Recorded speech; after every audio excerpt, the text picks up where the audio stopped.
सामी आवाज़ आ रही है? अनुष्का आवाज़ आ रही है आप लोगों को? अच्छा भाई, जिन बच्चों ने भी एक दो लेक्चर मिसिंग है वो नोट कर लें सर। भाई फोर्स का फॉर्मूला क्या था बताओ मुझे, कौन बताएगा मुझे फोर्स का क्या फॉर्मूला था?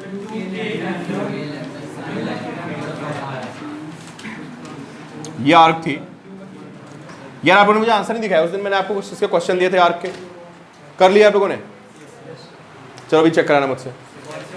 जब मैंने आपको सर्कुलर आर्क पढ़ाया था तो आपको 3-4 क्वेश्चन दिए थे, मैंने दिए थे ना? चलो अगले डे पे डिस्कस करते हैं।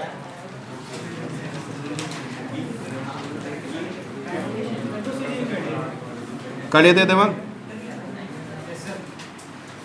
बताओ भाई फोर्स का फॉर्मूला क्या था, सारे बच्चे बताइए। Twice k lambda by r sine theta naught into q, ये फोर्स का फॉर्मूला था। इलेक्ट्रिक फील्ड के लिए क्या करेंगे आप? क्यू को नीचे लाएंगे, एफ बाई क्यू, तो क्यू को नीचे लाइए तो एफ बाई क्यू कितना हो गया बताइए आप? Twice of k lambda by r sine theta naught. Note करिए, सीधे फॉर्मूले पूछ ले जाते हैं भाई मेंस में, समझे? ये लिखवा दिया था आपको मैंने कल। चलो अच्छा नेक्स्ट लिखिए आप। नेक्स्ट लिखिए स्फेरिकल शेल।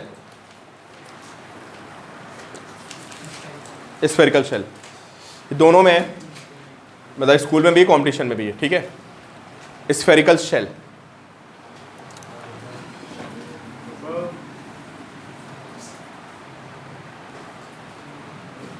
लिखिए आप लोग, स्फेरिकल शेल।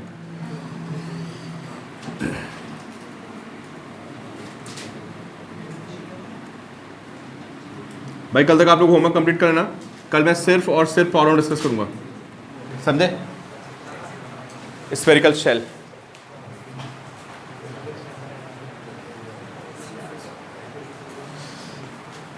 कल करवाया था, फॉर्मूला नोट लिखवाया था मैंने फॉर्मूला, ये ठीक है।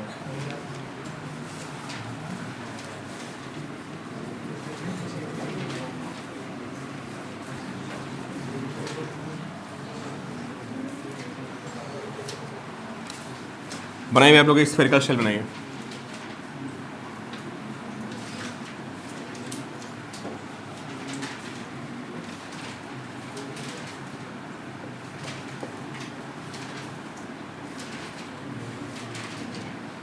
बनाइए आप लोग स्फेरिकल शेल।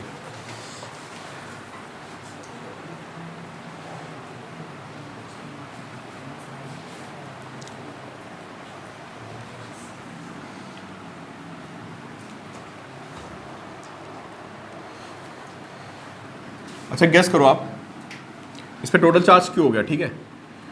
इस पे जो चार्ज हो गया उसकी वैल्यू कितनी है? क्यू। और मैंने एक चार्ज सेंटर पे रख दिया, ठीक है?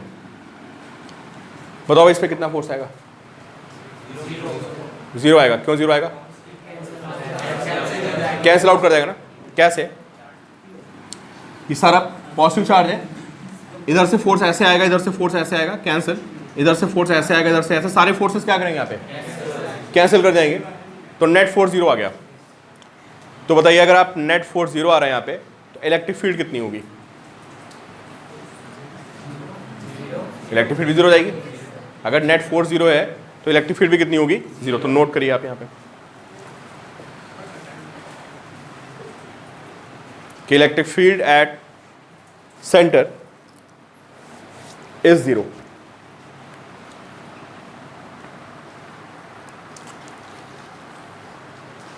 Electric field at centre is 0, ठीक है? अब एक काम करते हैं, इस चार्ज को थोड़ा सा शिफ्ट कर देते हैं, इसको शिफ्ट करके यहां रख देते हैं, यहां पे इस चार्ज को लिखिए। सेकंड केस लिखिए, when charge is not at the centre. पहले केस में कहां पे था? सेंटर पे था। अभी मैंने उसको सेंटर से थोड़ा हटा के उधर रख दिया,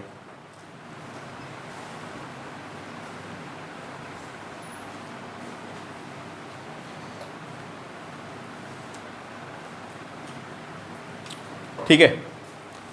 अब बताओ गैस करो आप किधर फोर्स आएगा, लेफ्ट राइट किधर आएगा? सारे बच्चे मुझे आंसर दें। कि अगर मैं इस चार्ज को उठा के थोड़ा सा राइट में कर दूं और ये स्फेरिकल शेल है ना, तो इस पे फोर्स किधर आएगा? सबको आंसर देना अपना अपना। लेफ्ट में आएगा। क्यों? ये डिस्टेंस कम हो गई, या डिस्टेंस कम हो गई तो उससे फोर्स ज्यादा आ जाएगा। यार ये बताओ, इधर चार्ज भी तो कम है, क्यों? ये बताओ, ये चार्ज एक कम है नहीं है? अच्छा इधर का चार्ज क्या है बताओ? चलो इसको एक काम करते हैं, एक लाइन ऐसे ड्रॉ कर लेते हैं। देखो अब ये बताओ मुझे, सारे बच्चे ध्यान से देखना, ये वाला जितना भी चार्ज है ये इस पे फोर्स किधर लगाएगा बताओ? भाई ये ऐसे लगाएगा, फोर्स लगाएगा ना, ये ऐसे लगाएगा, ये ऐसे लगाएगा, ये फोर्स ऐसे लगाएगा, ये सब मिलके इस पे फोर्स किधर लगाएंगे बताइए आप? लगाएंगे, है ना? सारे बच्चे ध्यान से बोर्ड पे देखते रहो, ये फोर्स लेफ्ट में आएगा, और जो ये वाला पोर्शन है ये फोर्स किधर लगाएगा बताओ आप मुझे?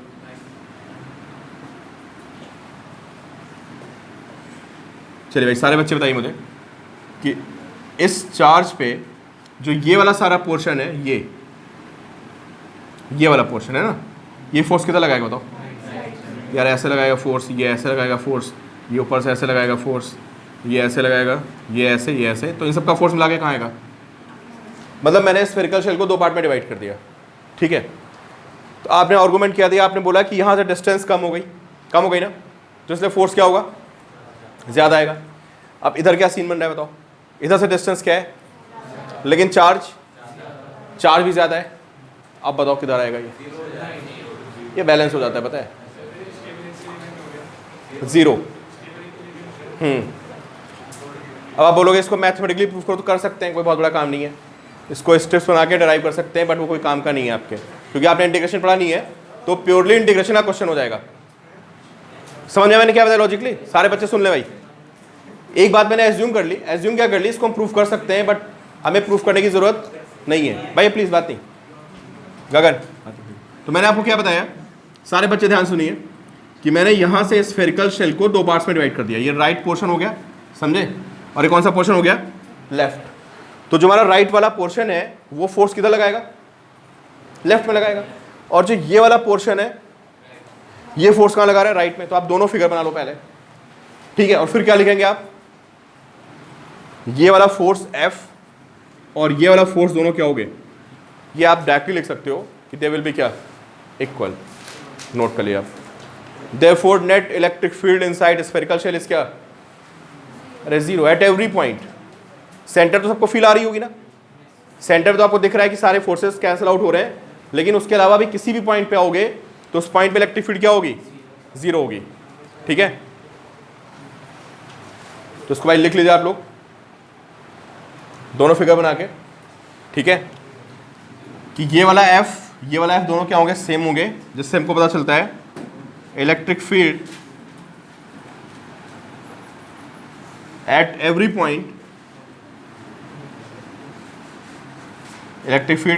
Point inside spherical shell is 0।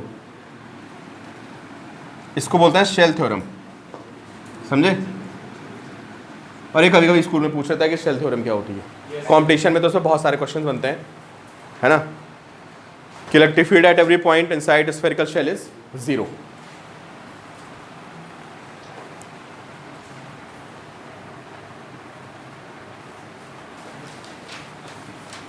तो इलेक्ट्रिक फील्ड 0 का मतलब समझ गए ना आप? लिखिए, net force inside, net force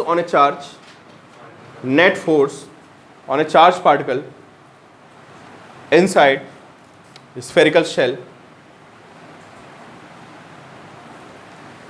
will be 0। कहीं भी रख लो इसको। तो क्या इसको चलाने में कोई वर्क करना पड़ेगा बताओ? इसका मतलब क्या हुआ भाई? सुनिए सारे बच्चे, कि अगर आप स्फेरिकल शेल के अंदर आप किसी चार्ज पार्टिकल को एक पॉइंट से दूसरे पॉइंट पे ले जा रहे हैं, तो क्या आपको कोई वर्क करना पड़ेगा? नहीं करना पड़ेगा ना। क्यों नहीं करना पड़ेगा? जब भाई इस पर फोर्स नहीं लग रही है तो वो तो अपने आप ऐसे भागता हुआ चला जाएगा, हल्का सा टच करोगे आप। तो लिखो चार्ज पार्टिकल, सब कॉन्सेप्चुअल क्वेश्चन मिलेंगे आपको। if a charged particle is moved inside, if a charged particle is moved inside a spherical shell, work done will be 0.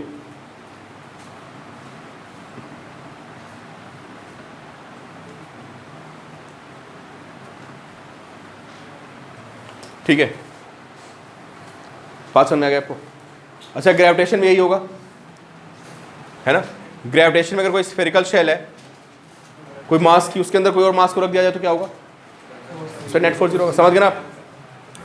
लिखना, this theorem is also true for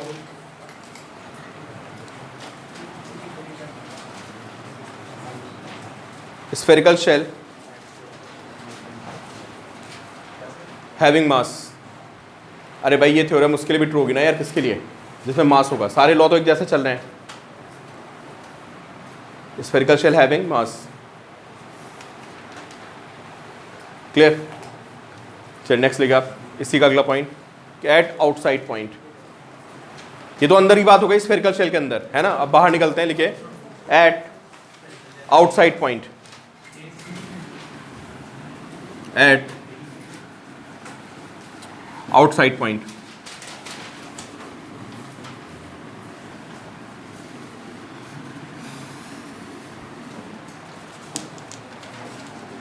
बनाइए एक spherical shell, ठीक है?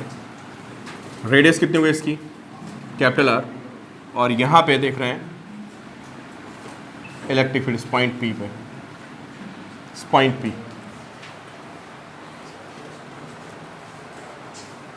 इस पे देखो क्या होता है। हाँ हाँ,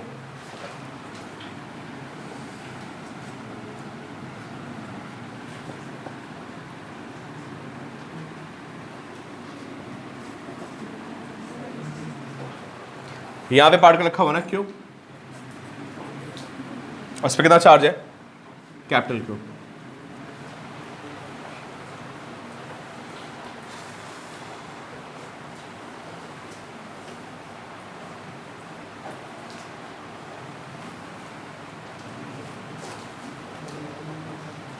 पहले एक पॉइंट लिखे आप।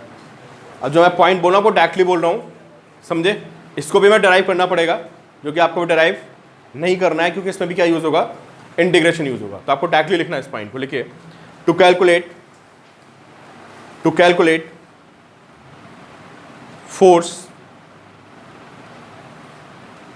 फोर्स बिटवीन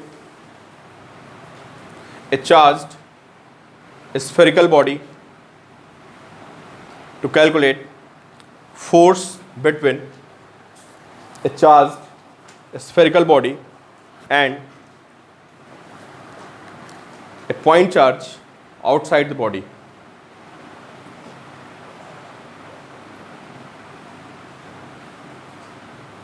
किसके बीच में फोर्स निकालना है? क्यों भाई? एक स्फेरिकल चार्ज बॉडी है और दूसरा कैसा है? Point charge. पॉइंट चार्ज कहाँ पे रखा हुआ है? अंदर की कहानी तो जीरो हो गई ना। चार्ज कहाँ रखा हुआ है? अंदर, बाहर रखा हुआ है। क्या लिखा आपने? हाँ, इस पर अगली लाइन लिखिए, charge body can be replaced. इसके आगे स्टेटमेंट था, charge body can be replaced by a point charge.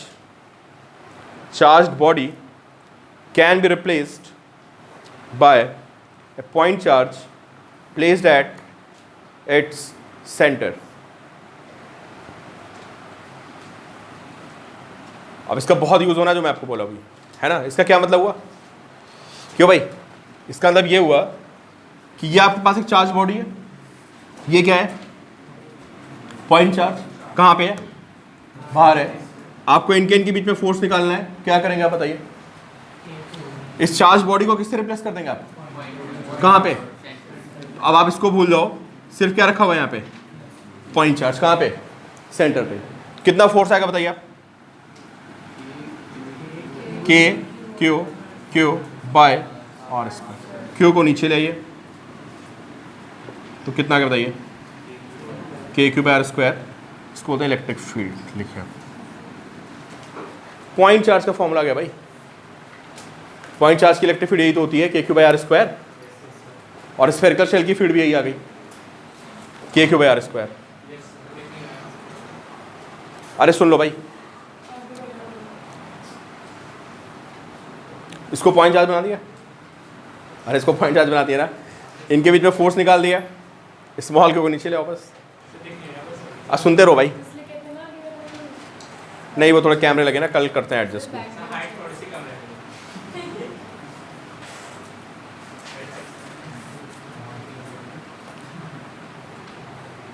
चलो इसका ग्राफ बनाओ, लिखिए आप भाई, इसको रट लो, ये बहुत ज़्यादा न्यूमेरिकल्स में यूज़ होगा। कौन सा? जो स्फेरिकल शेल का कॉन्सेप्ट है, ये न्यूमेरिकल्स में बहुत ज़्यादा यूज़ होगा, ठीक है।